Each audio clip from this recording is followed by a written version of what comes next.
Hey everyone, as I record this Pokemon Diamond Shining Pearl are officially releasing this Friday, and we're about a couple months away from the release of Pokemon Legends Arceus. And I'm once again very pleased to say that the conversation has shifted to a much more positive light, right, than, than this when I started out on. While some people were displeased with the direction it took for the visuals, or the gameplay is going to be another matter to address. It's a different video. Most of them, myself included, were quite pleased to see he that they were finally going to be revisiting Sin after all these years. I mean, I usually don't look up leaks very much, and I thought about a long time about how to do this video, but I think the best way would be to speak earnestly, just as as my thoughts just come to me. Hey, so while some people have been clamoring for more realistic takes, I think in general a lot of like the shit towards realism tends to who who undervalue who how much stylization can bring to the table. I mean, and that's because I've been watching a lot of Hunter Pans videos in this quarantine. So with this in mind, I'm going to be talking about the importance of stylized visuals in Pokemon and other games. So let's get started. Admittedly, I can appreciate hit realism, and most given considerations when it's done well. I mean, given how past generation technology allows us to do a lot more things that were not possible in previous generations, but at the same time, this also means that they can take the art direction in completely new and unique ways, like how well, of course, I'm excited to play like the next Horizon on PS5, as well as the next Spider-Man Wolverine games.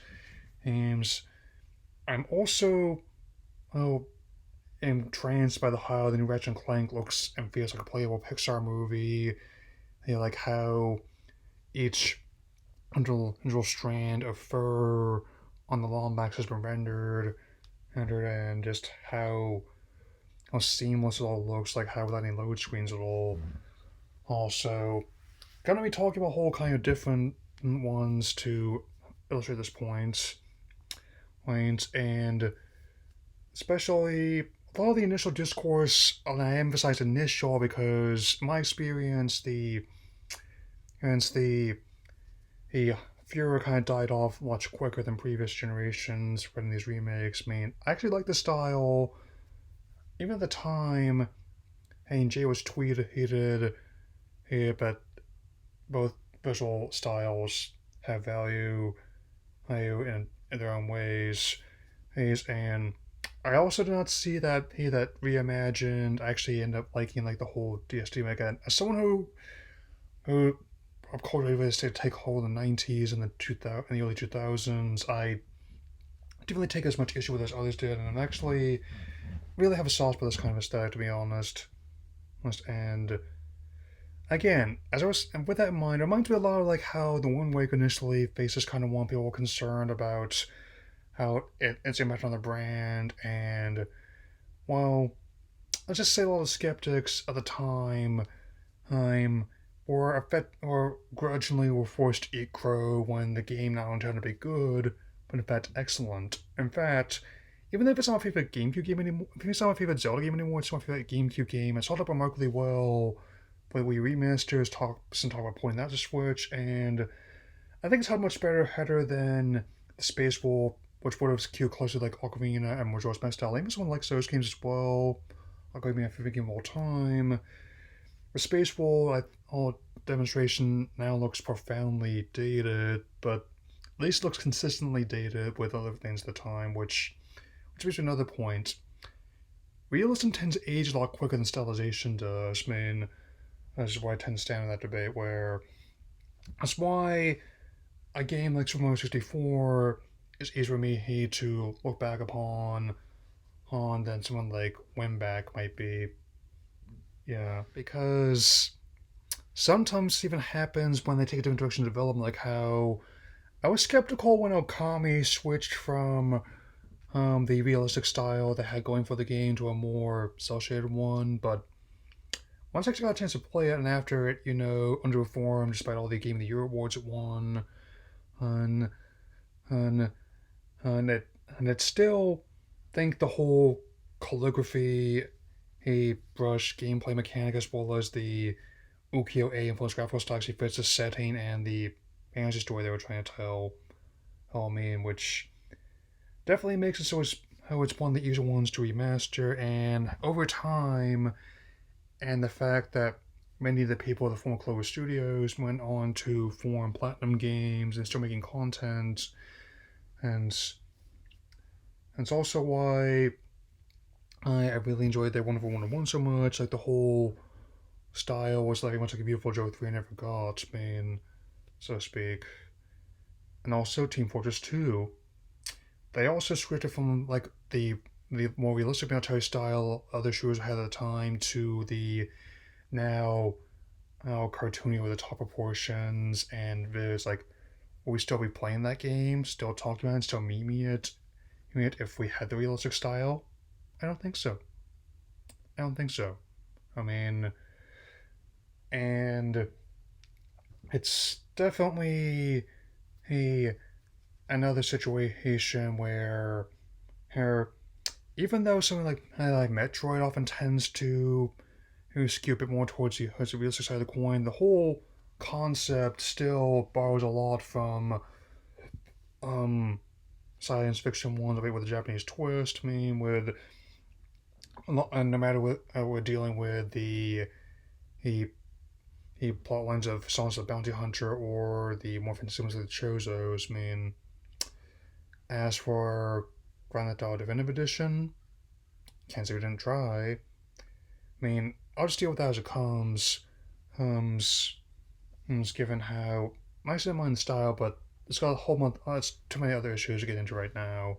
Yeah, and this also circles back to the direction taken on the Switch, for like the 3DS era of the series. I'm not one of those people that goes like 2D good, 3D bad, because they're both have a distinctive style and different ways of implementing that. I mean, and because I think that's one edge this series has over other ones of its type, because of how I mean, it can simultaneously be of its time yet kind of timeless.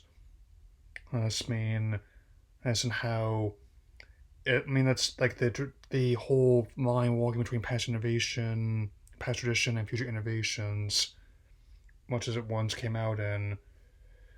I mean, the fact that they're keeping so much of the originals, putting on spin on it, definitely shows how much appeal this still has, and clearly, given how they've been in the top 5 pre-orders, orders and presumably bestsellers of the year so far, it bodes well, I would say. And despite the skepticism, or perhaps maybe even because of it, I mean, that's why I don't really go in speculation about the model so much as focusing on like, but it's in a situation like a couple years ago. Even though I skimmed the leaks, I just said, I'm probably still gonna enjoy them anyway. I mean, if I don't always hate that kind of feeling, let's just say some of the people who got the cracked copies were a surprise, to say the least. On that note, I've often been more reluctant about the idea of farming it out to other people as others have. Especially to make sense with the new Pokemon Snap argument, either given how making it like an omniverse photography spin-off is not the same skill set as making like a full-on RPG, whether it's a remake or creating an entirely new game out of whole cloth. I mean, it's pretty basic. I shouldn't even have to say it, man. And I definitely like that whole article, which revealed like about the expectations, and they did acknowledge some of the situations of the last couple of years, but it also seems to feed to me like the usual unspoken truth about entertainment in general, not just this series. The biggest mistake one can make is trying to please everyone. If you do that, you're going to please almost no one. And because I'm one of those people that is kind of I would rather have like a functional on it on it than all the content and potentially have some issue with the performance. I mean, some ones don't even always deliver that. I mean, that's the main reason why I I didn't join the boycott, and because it got to such an issue, which has actually gotten worse in the years since then, that I simply did not want to associate with it. And it's been 2 years since Hans Galler, her guys. I think it's time to let go.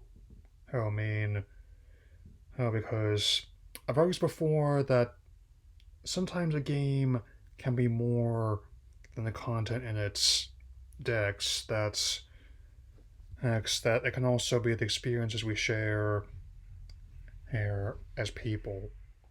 So, with that in mind, I definitely submit that the idea of wanting to go with a different style is something that I am not really on board with. So, I think if they made a realistic entry, a I don't think it'd be necessary to do that. If you want that, I definitely would suggest at that point to go play Shin Megami Tensei 5 instead. Since with that being the case, here's what I'm going to be doing this Friday. I'm going to put these on like so, and heading over to pick up my pre-orders, which are paid off, and I'll be doing the same once London's Arceus comes out in January of next year. Here, and if you're with me on this, well, you know where to find me. I'm still gonna keep playing, and as we all have been for 25 years. I mean, I believe there is no franchise that is truly ever really gone as long as there are people that still believe in it and support it. So, anyway, that'll be all for now, and I will see you all again later this week. Take care, everyone.